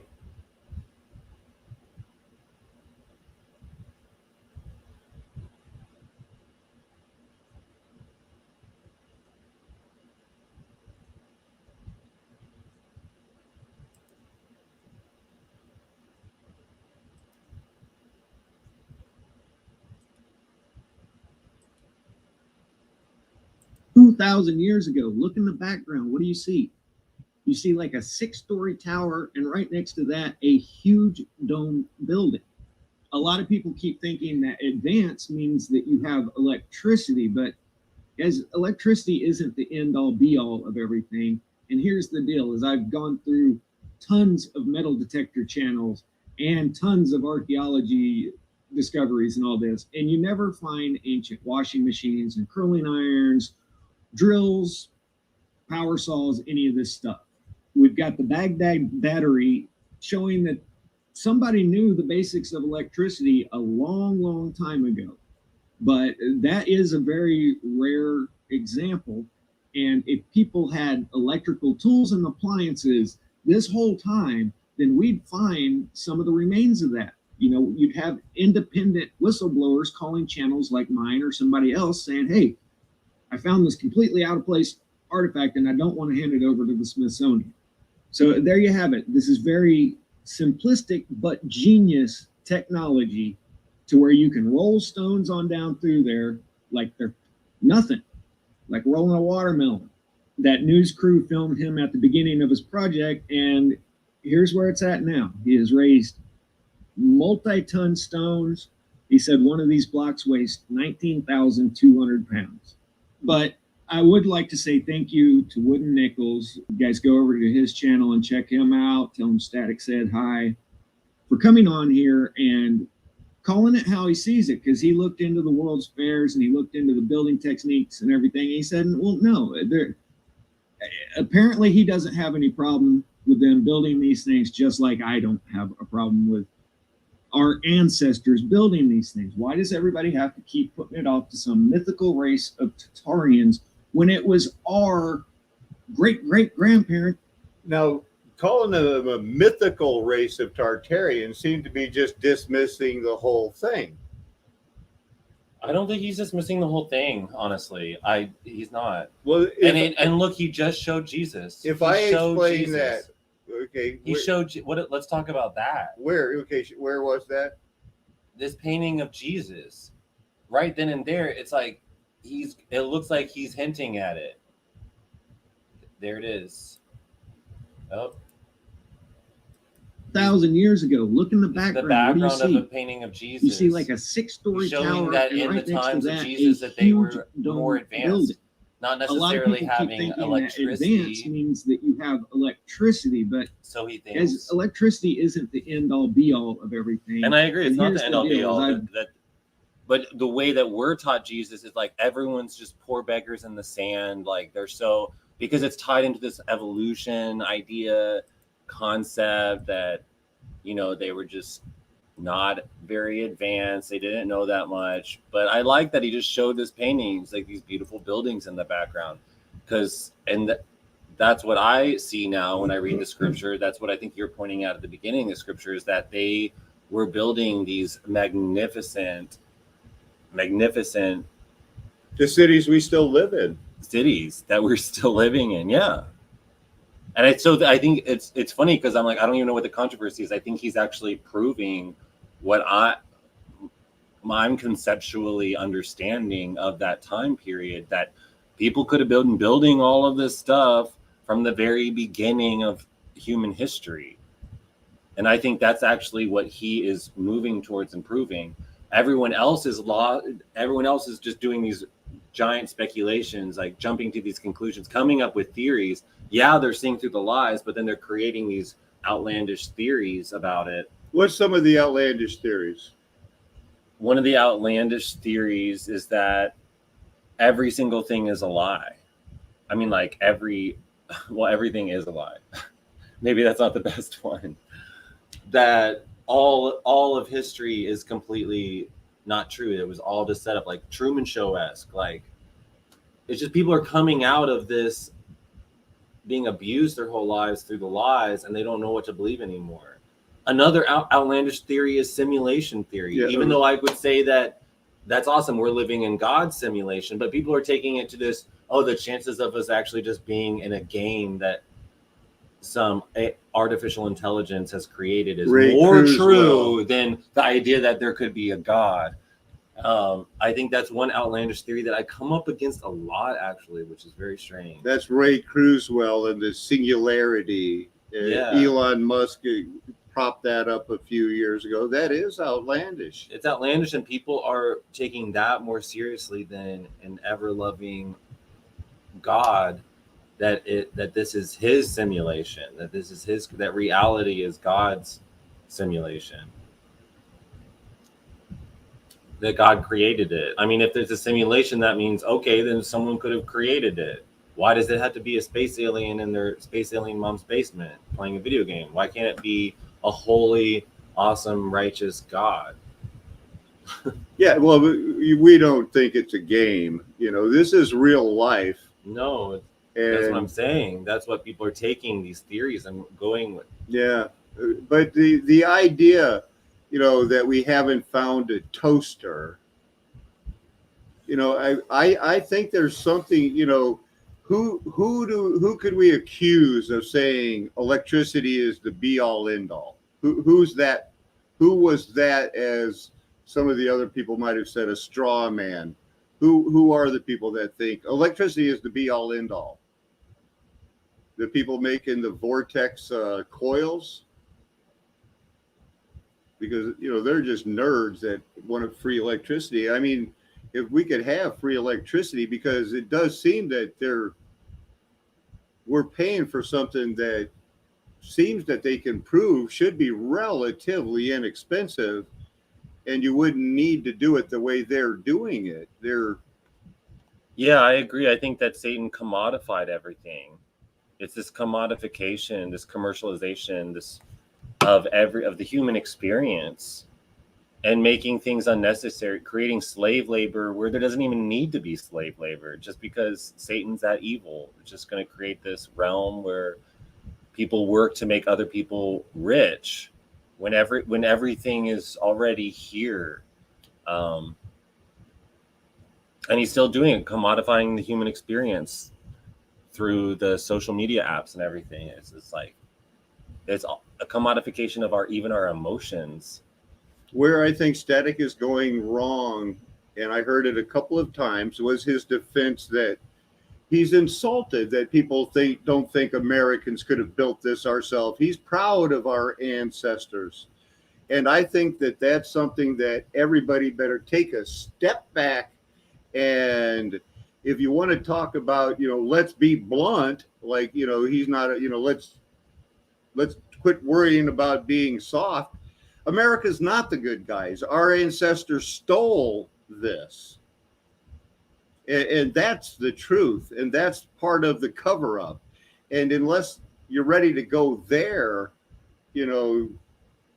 most people, if not now, in the future, because that's a seal that's coming off of exactly how these beloved ancestors, George Washington, Thomas Jefferson, Ben Franklin, et al., how they really took power through the Rosicrucians, the Masons, and everything else, that any clinging to patriotism is that last refuge of the people that we don't want to be.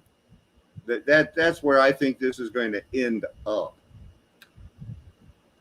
Well, I think that Static is actually afraid of it ending up somewhere else, because I see where they're going with this Tartaria. He's trying to stop that from happening, which is this: the aliens built it. We don't want that. We're on his side with that.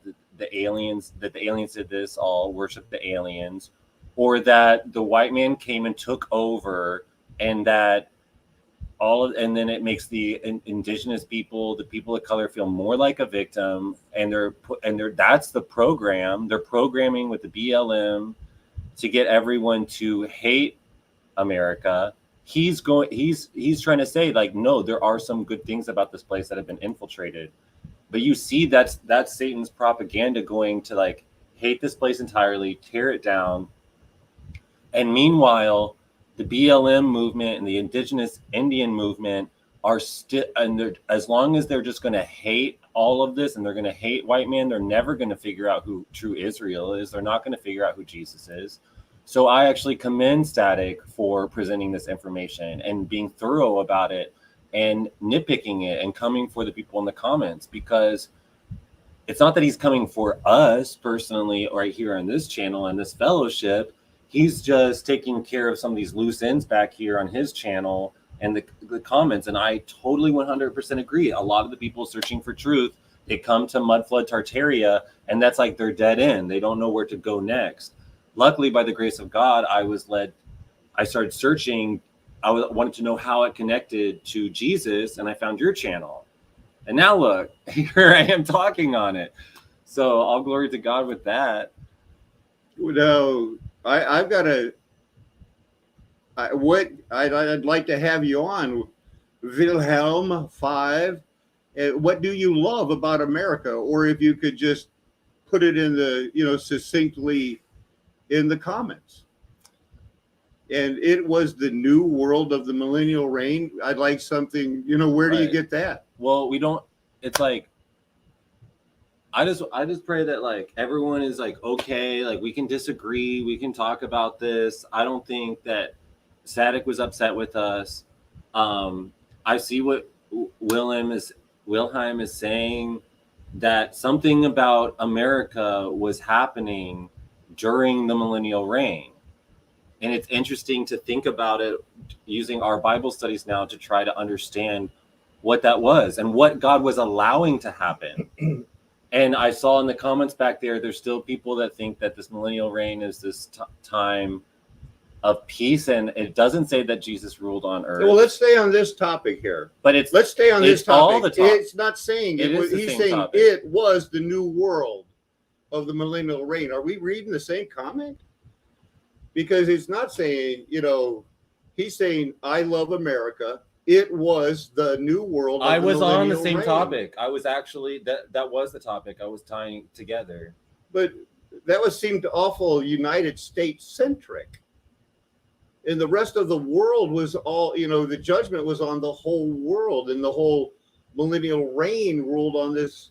Yeah, but Jesus said that the Gentiles would trample on them for the time of the Gentiles, cause and lead them to jealousy, invoke them to jealousy. But what is Wilhelm saying? That only Gentiles were in the United States?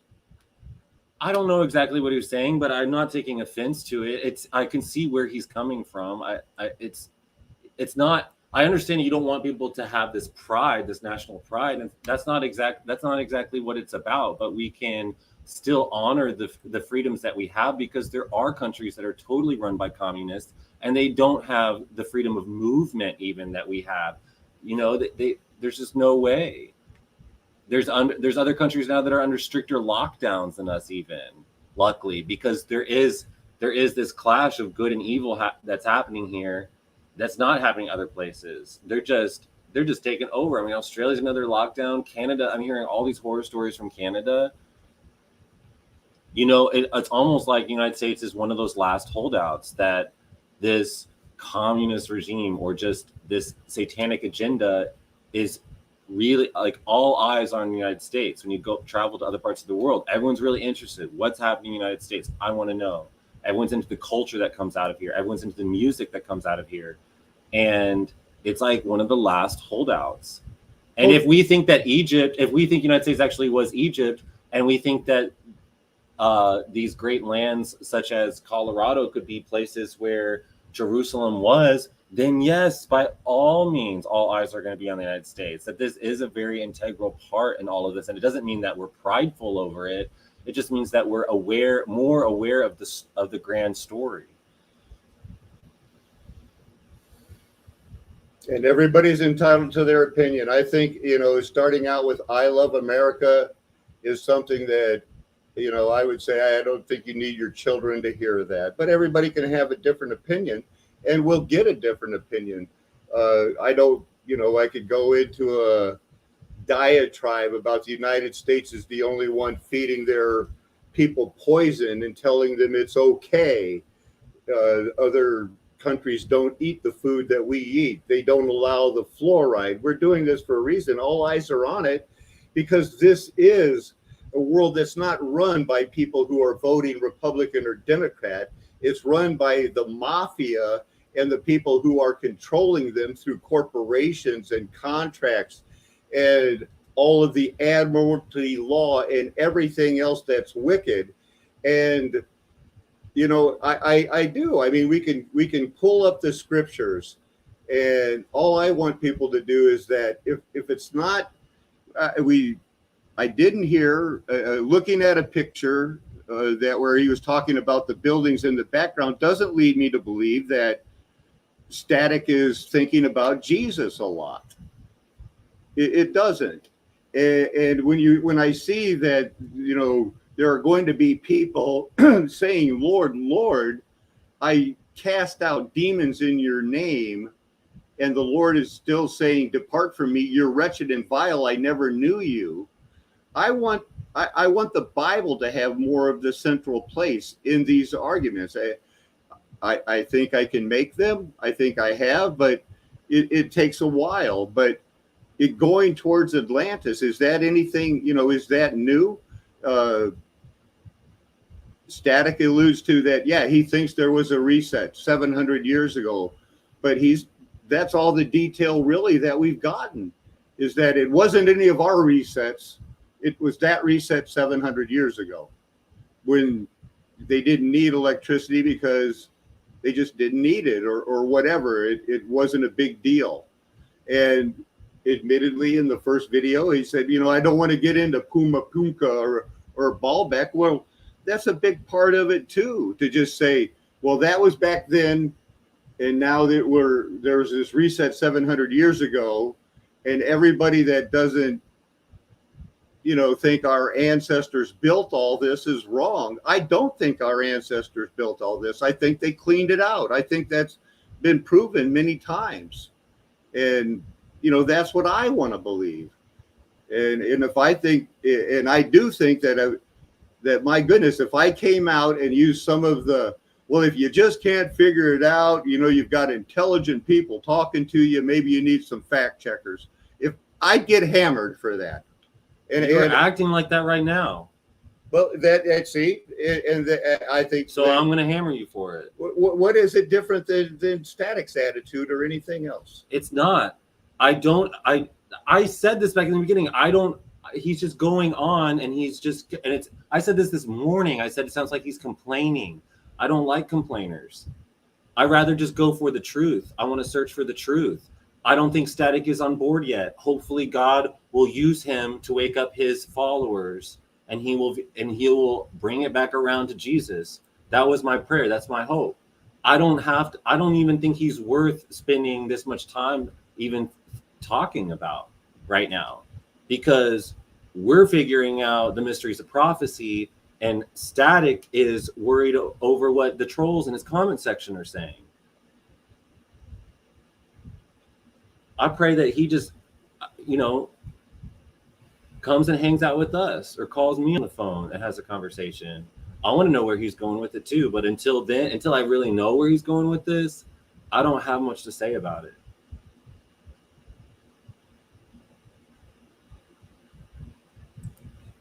Rob Files.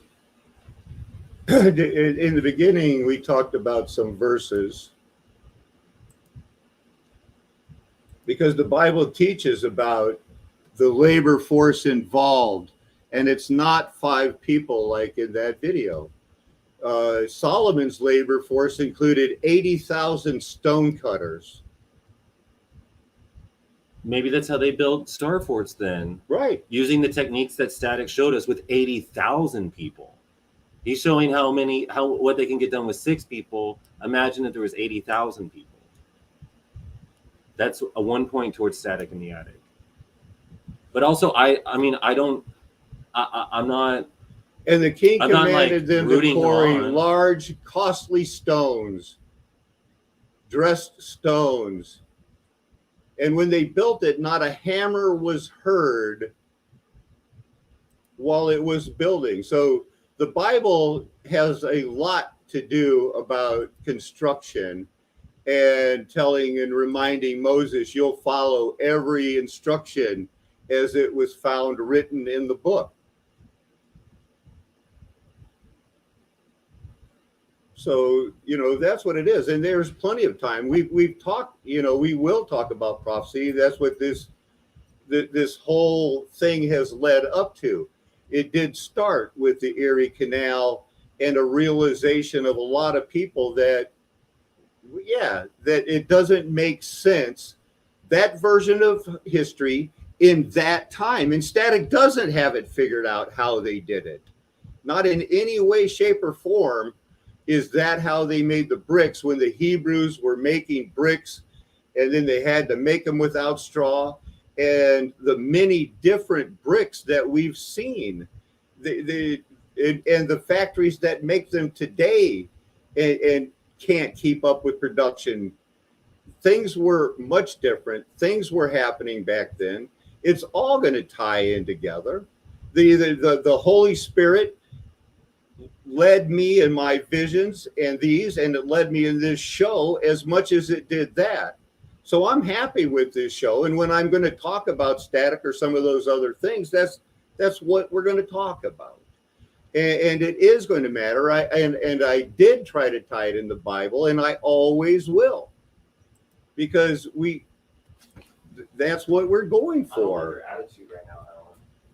I don't understand. I don't feel the spirit in you right now.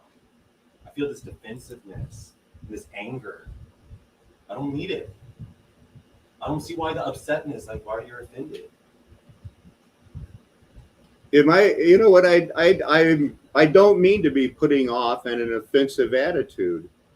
I'm doing what I do all the time. I'm talking about what I think the Lord wants me to talk about.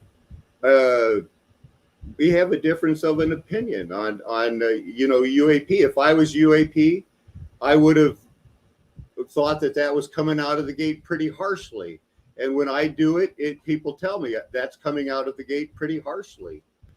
So it does matter, and there's a lot to learn. I didn't know anybody with a be all end all. They just care about electricity. There were some people that showed that, they had electricity. It looked like, they in a lot of that stuff. I'm interested in it.